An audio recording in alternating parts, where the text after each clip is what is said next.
মামুন সাহেবের মাসিক বেতন 21,000 টাকা এবং প্রতি মাসে তিনি ঘর ভাড়া দেন 8,500 টাকা এবং 10,600 টাকা বাসার জন্য খরচ করেন। তিনি অর্ধ বছরে কত টাকা সঞ্চয় করেন? বন্ধুরা, পাটিগণিত বলো বীজগণিত বলো, যেই অঙ্ক করতে চাও না কেন, প্রশ্ন থাকে 2 থেকে 3বার পড়বে। কি কোথায় কি বলা হয়েছে সেটাকে ভালো করে লক্ষ্য করবে। বন্ধুরা, সে এক মাসিক মানে এক মাসে বেতন পায় 21,000 টাকা। তিনি ঘর ভাড়া দেন 8,500 টাকা, তাহলে 21,000 টাকা থেকে এটা খরচ করে বিয়োগ করে দিলাম। এবং এত টাকা বাসার জন্য খরচ করেন, বিয়োগফল থেকে এটা বিয়োগ করে দিলাম। যে টাকাটা থাকবে সেটা হচ্ছে এক মাসে। অর্ধ বছর হচ্ছে 12 মাসে 1 বছর। 1 বছরের অর্ধেক হচ্ছে 6 মাস। 1 মাসের সঞ্চয়কে বিয়োগ করে যে ফলাফলটা পাবো সেটা হচ্ছে সঞ্চয়। 6 দিয়ে গুণ করলে উত্তরটা পাওয়া যাবে। বন্ধুরা, আমার বোর্ড ছোট বিদায় আমাকে মুছে করতে হবে। প্রথম কাজ হচ্ছে সে বেতন পায়, এই দুটোটা যোগ করব, 21,000 থেকে বিয়োগ করব।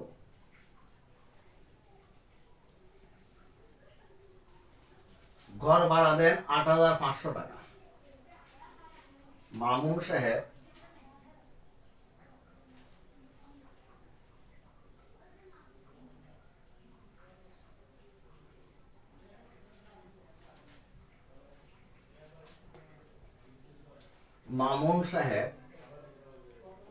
ঘর ভাড়া দেন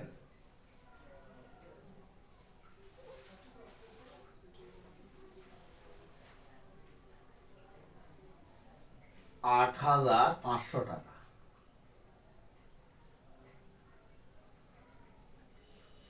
বাসার জন্য খরচ করেন 10,600 টাকা।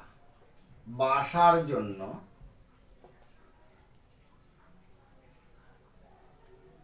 খরচ করেন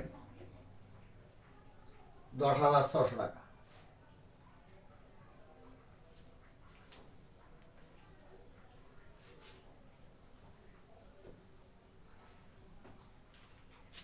বাসার জন্য খরচ করেন সমান 10,600 টাকা। তাহলে এটাও তার খরচ, এটাও তার খরচ, দুটা খরচ আমরা যোগ করে নেব। যোগ করলে পাই 1100। 19,100 মোট খরচ। কিভাবে খরচ? মাসিক খরচ। তাহলে মোট খরচ সমান 19,100 টাকা।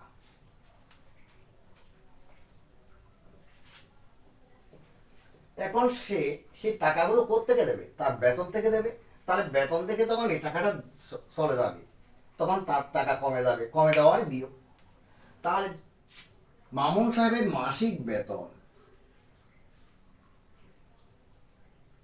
মাসিক মানে 1 মাস, মাসিক বেতন সমান 30,000 টাকা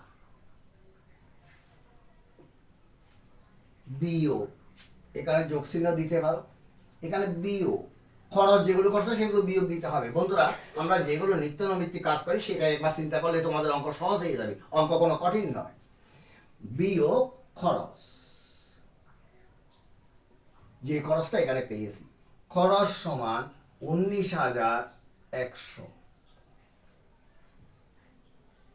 সংখ্যাগুলো বসাবার সময় ডান দিক থেকে লিখে আসবে, তোমাদের সহজ হয়ে যাবে।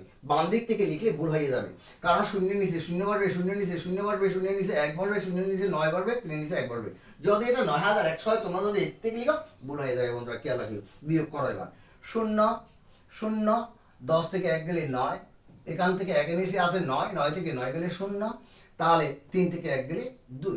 বন্ধুরা, ওমা কি বিয়োগ করলাম, 10 থেকে 1 গেলে 9, এখানে আছে 9, 9 থেকে 0 গেলে 1, এখান থেকে 1 নিয়ে গেছিলাম, আর আছে 2, 2 থেকে 1 গেলে 1। বন্ধুরা, তাহলে এটা মাসিক সঞ্চয় বা জমা। সঞ্চয় যে কথা, জমা একই কথা। বন্ধুরা, আচ্ছা খেয়াল করো, আয় থেকে ব্যয় বাদ দিলে সঞ্চয় বা জমা পাওয়া যায়। এগুলো মেমোরিতে রাখতে হবে, মাঝে মাঝে চিন্তা করতে হবে, তখন দেখবে অঙ্ক কোনো ফ্যাক্টর না। অঙ্ক প্রশ্নটা যখন এত বড় আমরা দেখে কিন্তু ভয় এসে যায়। ভয় আসা মানে রক্ত সঞ্চালন বেড়ে যায়, রক্ত সঞ্চালন বেড়ে গেলে মাথায় কাজ করে না। বন্ধুরা, এবার কি হলো, আমাদেরকে বলছে অর্ধ বছরের সঞ্চয় বের করার জন্য। এবার অর্ধ বছরের সঞ্চয়ে চলে যাব। জানা আছে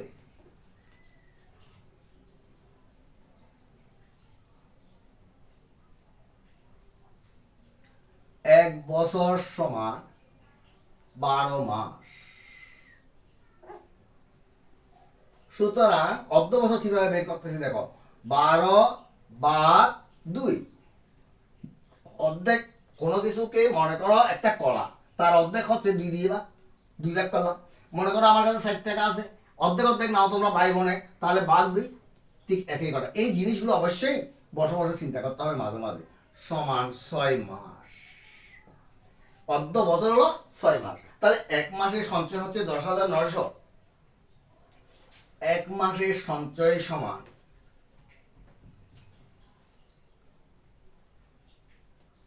মামুন সাহেবের এক মাসের সঞ্চয় সমান 10,900 টাকা।